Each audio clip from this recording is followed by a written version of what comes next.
어깨 통증 때문에 진료를 받더니 석회가 생겼다라는 말들을 들으신 분들이 계시는데요. 과연 이게 단순한 염증인지 아니면 수술까지 가는 문제인지 궁금한 분들이 많으실 것 같은데요. 오늘은 서울 세계로병원 이기랑 원장님과 함께 석회성 건염의 진단과 검사 과정에 대해서 차근차근 알아보겠습니다. 안녕하세요, 원장님. 안녕하세요.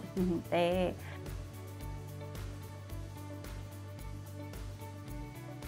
원장님, 석회성 건염이라는 말 자체가 조금 생소한 분들이 계실 텐데요. 이게 정확히 어떤 질환인지 먼저 설명해 주실 수 있으실까요? 석회성 건염은 말 그대로 어깨의 힘줄, 즉 회전근개 안에 칼슘이 쌓여서 딱딱한 석회가 형성되는 질환입니다. 이 석회가 힘줄 내부에 생기면서 염증을 유발하고 심한 경우에 주변 조직을 누르거나 자극해서 극심한 통증을 일으키게 됩니다. 환자분들의 표현을 빌리자면 전기로 찌르듯이 아프다, 밤에 너무 아파서 잠을 못 잘 정도이다, 이런 말씀을 많이 하세요. 특히 아무런 전조 증상 없이 갑자기 시작된 통증이라 담에 걸렸나 오십견인가 하고 오시는 분들도 많습니다. 갑자기 심한 통증이 생긴다고 하셨는데 이 질환은 그럼 주로 어떤 분들에게 잘 생기고 혹시 왜 생기는 걸까요?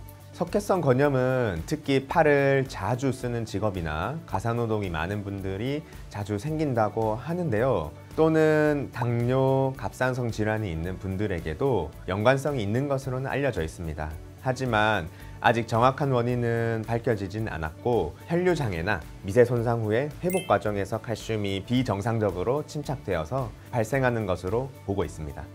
네. 단순히 오십견을 생각하고 오신 환자분이 검사해보니까 석회가 실제로 아주 크게 잡힌 경우도 있었다고 들었는데 이런 석회성 건염은 정확히 어떻게 진단을 하나요? 맞습니다. 석회성 건염은 증상만으로는 구분하기가 좀 어렵습니다. 가장 기본적인 진단 방법은 엑스레이입니다. 단단한 칼슘 덩어리이기 때문에 엑스레이 상에서도 선명하게 보이는 경우가 많거든요. 하지만 석회의 위치가 힘줄 깊숙이 있거나 너무 작은 경우에는 엑스레이로 안 보일 수 있습니다. 이럴 땐 초음파나 MRI로 추가적인 확인을 합니다. 초음파는 외래에서 빠르게 바로 확인 가능하고 MRI는 주변 힘줄의 손상이 동반되어 있는지 확인하는 데 유용합니다. 그러면 석회 크기나 위치에 따라서 환자분들 증상도 다를 것 같은데 실제로는 좀 어떤가요? 맞습니다. 사실 석회성 건염은 석회의 크기보다 염증의 단계가 더 중요합니다. 조그마한 석회라도 급성기 염증에 있으면 아주 극심한 통증을 유발할 수가 있고, 반대로 석회가 엄청 큰 게 있어도 만성기, 즉 석회가 단단하게 굳어 있는 상태라면 통증이 별로 없을 수도 있습니다. 또 석회가 힘줄이 어느 부위에 위치하느냐에 따라, 움직임에 따라 자극이 다르게 가해지면서 증상이 달라집니다. 예를 들어 팔을 옆으로 들어올릴 때 심하다면 극상건 부위에 석회가 있는 경우가 많습니다. 그래서 단순히 엑스레이상 석회가 보인다고 무조건 치료가 필요한 건 아닙니다. 증상이나 위치 상태를 종합적으로 봐야 정확한 진단이 가능합니다. 네, 아까 MRI는 주변 힘줄 손상 여부를 보는데 도움이 된다고 하셨는데요. 이런 MRI까지 찍어야 하는 경우는 주로 어떤 경우인가요? 네, MRI는 환자 상태에 따라 선택적으로 시행합니다. 대표적인 경우에는 석회는 보이는데 통증이 예상보다 훨씬 심한 경우, 회전근개 파열이 주변에 동반되어 있을 가능성을 확인해 봐야 됩니다. 석회 위치가 모호하거나 주변 조직 손상 여부 판단이 필요한 경우에도 염증 범위나 힘줄 손상 여부를 판단하기 위해서 MRI를 촬영합니다. 보존적 치료 후에도 증상이 지속되거나 점점 더 심해진다면 수술적 치료 혹시 필요한 건 아닌지 결정하기 위해서 또 MRI 자료가 필요합니다. 즉, MRI는 석회뿐 아니라 힘줄, 관절낭, 주변 염증 상태 전체를 종합적으로 볼 수 있기 때문에 보다 정밀한 치료 계획 수립에 꼭 필요합니다. 그럼 이제 이해를 돕기 위해서 실제 말씀하신 MRI나 아니면 내시경 사진으로 설명을 좀 한 번 더 해주실 수 있으실까요? 화면을 보면서 말씀드리겠습니다.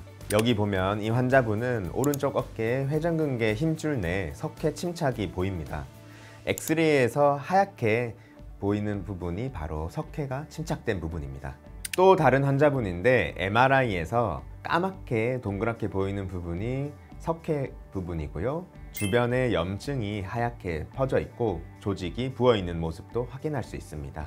이처럼 영상 자료를 통해 석회의 위치와 상태, 주변 염증 유무, 힘줄 손상 여부까지 종합적으로 확인할 수 있습니다. 네, 확실히 보니까 이해가 더 잘 되는 것 같아요. 근데 사실 이전에 회전근개 파열 영상에서도 석회가 같이 보인 경우가 있었었는데요. 회전근개 파열, 석회성 건염, 어깨 충돌 증후군 등 어깨 통증이 원인이 정말 다양한데 이게 각각 어떻게 다른 건지 한 번 더 정리해서 주시면 좋을 것 같아요. 네, 중요한 포인트입니다. 헷갈리는 분들이 정말 많으신데요. 석회성 건염은 말 그대로 석회가 힘줄 안에 쌓여있는 질환입니다. 급성기 통증이 특징이고 석회 제거를 중심으로 치료합니다. 두 번째로 회전근개 파열은 힘줄이 찢어진 상태입니다. 고령층 장기간 손상 후 발생하면서 수술적으로 봉합 치료를 해줘야 되는 경우가 더 많습니다. 어깨 충돌 증후군은 어깨를 들 때 뼈와 힘줄이 좁은 공간에서 부딪히면서 염증이 쌓여 통증이 생기는 구조적인 문제입니다. 문제는 이 세 가지가 동시에 겹쳐 있는 경우가 많다는 건데요. 예를 들어서 석회가 생기면서 힘줄이 파열되기도 하고 회전근개가 찢어져서 어깨 공간이 좁아지면서 충돌 증상이 동반되기도 합니다. 그래서 단일 질환으로 보기보다는 환자의 증상과 영상 소견을 총체적으로 판단해서 맞춤형 치료 접근이 필요합니다. 결국 중요한 건 정확한 진단과 시기에 맞는 적절한 치료예요. 아프다고 무조건 수술 석회 있다고 무조건 제거가 아니라 상태에 따라 환자 맞춤형으로 접근해야 가장 좋은 결과를 얻을 수 있습니다.